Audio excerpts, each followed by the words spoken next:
Hello friends, welcome to Kavita channel. हमारा GST पे topic चल रहा है कंटिन्यू। तो मैंने अब तक 3 वीडियोस अपलोड कर दिए हैं। देन अब हम नेक्स्ट 4 वीडियो को डिस्कस कर रहे हैं। तो लास्ट टॉपिक में हमने बेसिक टाइप्स ऑफ टेक्स्ट देखा था, रजिस्ट्रेशन देखा था। अब हम देखेंगे threshold for registration. Okay, हमने लास्ट में देखा था रजिस्ट्रेशन किसके लिए कंपलसरी है और किसके लिए कंपलसरी नहीं है। अब हम threshold for registration discuss करेंगे। Threshold for registration: a person whose aggregate turnover during a financial year does not exceed the 10 lakh। तो ये स्पेशल कैटेगरी के स्टेट्स हैं। अब स्पेशल कैटेगरी के स्टेट्स कौन है? जिनके लिए 10 लाख से ज़्यादा अगर नहीं होगा तो रजिस्ट्रेशन करवाना ज़रूरी नहीं है। अगर 10 लाख को क्रॉस किया स्पेशल कैटेगरी के स्टेट तो उन्हें रजिस्ट्रेशन करवाना ज़रूरी है। तो कौन से स्टेट है? Arunachal Pradesh, Assam, Jammu and Kashmir, Manipur, Meghalaya, Mizoram, Nagaland, Sikkim, Tripura, Himachal Pradesh and Uttarakhand. तो इसमें थोड़ा सा कुछ मिस कर जाएगा, तो इसका एक तरीका है। तो मैं आपको बताती हूँ सतनाम। ठीक है, SATNAM, सतनाम। अब आप इस पर ध्यान देते। एस मतलब सिक्किम, ए मतलब अरुणाचल प्रदेश, असम, टी त्रिपुरा, एंड नागालैंड, ठीक है, and Manipur, Meghalaya, Mizoram. Almost complete हो गए। Then last Himachal Pradesh and Uttarakhand. ठीक है, थोड़ा तरीका सही लगा, ऐसे लर्न करने में प्रॉब्लम नहीं होगा। तो ये स्पेशल कैटेगरी के states union territory to which applicable threshold limit 10 lakh, और remaining 18 states and 2 union territory, Delhi and Pondicherry, and 5 union territory हमने डिस्कस किया था, आपको याद है? वो हमारे 5 union territory हैं। एक second. Andaman and Nicobar, Lakshadweep, Daman and Diu, Dadra and Nagar Haveli and Chandigarh. Okay, और रिमेनिंग 18 स्टेट्स में 20 लाख। और रजिस्ट्रेशन इन्हें हमने ये भी डिस्कस किया था कि इन कैटेगरी में जो आते हैं उन्हें रजिस्ट्रेशन कंपलसरी नहीं है। ठीक है, अगर आपको एक पैटर्न अच्छा लग रहा है, पीडीएफ की फाइलें टोटल 17 पेजेस की है। अगर आपको अच्छा लग रहा है तो आप अपना ईमेल आईडी मुझे सेंड कर दीजिएगा, मैं आपको ये टॉपिक सेंड कर दूंगी PDF file.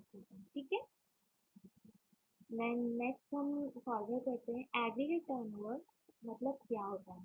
Aggregate turnover value of all taxable supply excluding the value of inward supply on which tax is payable by a person reverse charge basis. Okay, exempt supplies, export of goods or services or both.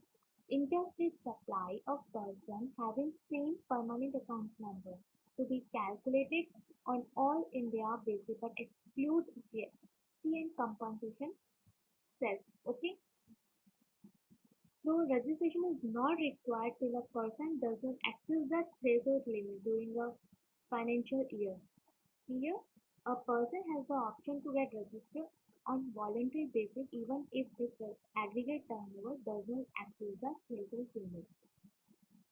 This is because under the GST regime, a person is required to be registered as a person to whom he makes outward supply.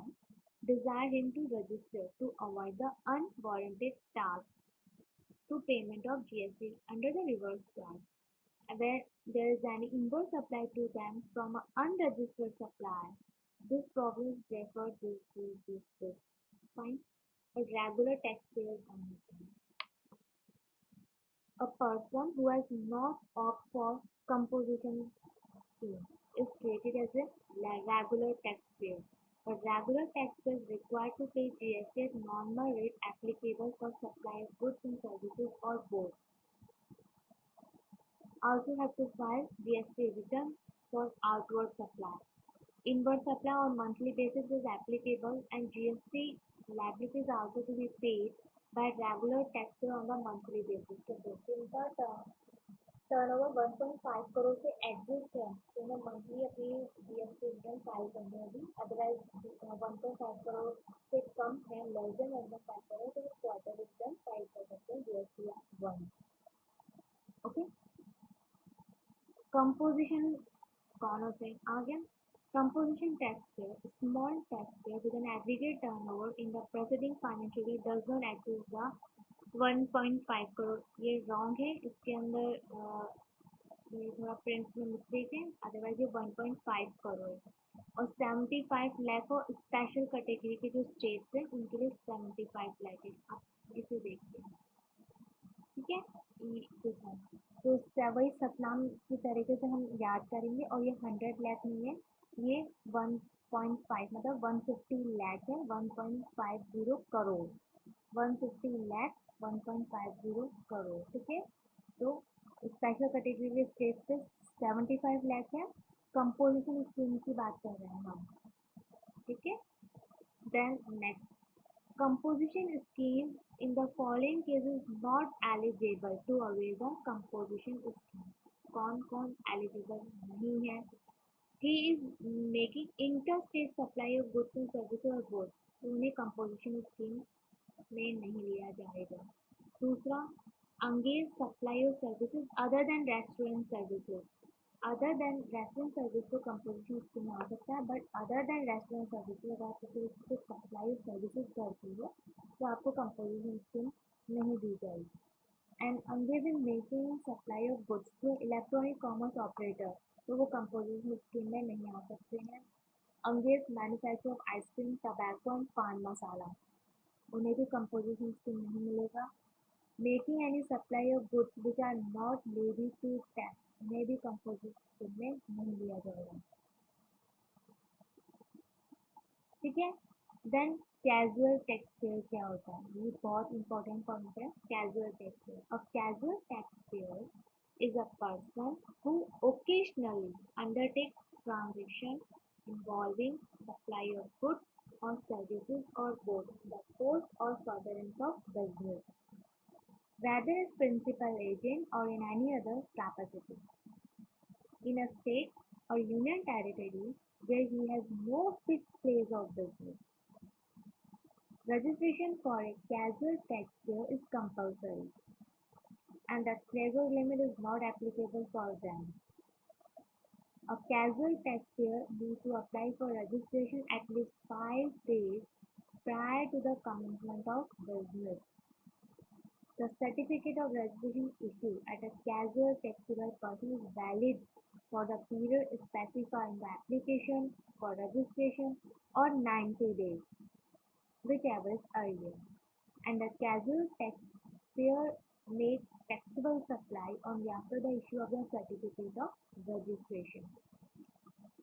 A casual taxpayer at the time of submission of application for registration make an advance deposit of tax. Understood now?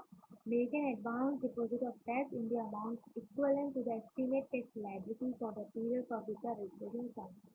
ताकि वो बाद में default ना करे, तो उसे advance में tax amount deposit करना पड़ता है, उसका एस्टिमेट बनाना पड़ेगा कि मेरी कितनी टैक्स लाइबिलिटी पेड हो सकती है, और उसे सर्टिफिकेट ऑफ रजिस्ट्रेशन लेना पड़ेगा रजिस्ट्रेशन का, ठीक है। और जब वो अपना बिजनेस शुरू कर रहा है कम से कम बिफोर द 5 डेज उसे रजिस्ट्रेशन के लिए एप्लीकेबल करना होगा कैजुअल टैक्स पे। नॉन रेसिडेंट टैक्सेबल पर्सन क्या होता है, ऑलमोस्ट कैजुअल टैक्स पेयर जैसे ही बातें हैं इसमें, मैंने से चेंजेस हैं वो अभी से रीड आउट कर दीजिएगा। देन यूनिक आइडेंटिफिकेशन नंबर, ठीक है, या पॉज करके देख लीजिएगा। देन रजिस्ट्रेशन नंबर का फॉर्मेट 15 डिजिट का होता है, अल्फा न्यूमेरिकल होता है, दिस टाइप। ये स्टेप पे इसका डिटेल्स है कि रजिस्ट्रेशन नंबर का फॉर्मेट कैसे होता है। स्टार्टिंग में 2 स्टेट कोड होते हैं, 10 डिजिट पैन नंबर होते हैं, 2 एंटिटी कोड होता है, एंड लास्ट का चेक डिजिट होता है। फाइन, हमने काफ़ी कुछ डिस्कस कर लिया है। अब ये सब इनके स्टेट्स कोड दे रखे हैं, इन सब स्टेट्स के, ठीक है। अब हम आते हैं सप्लाई।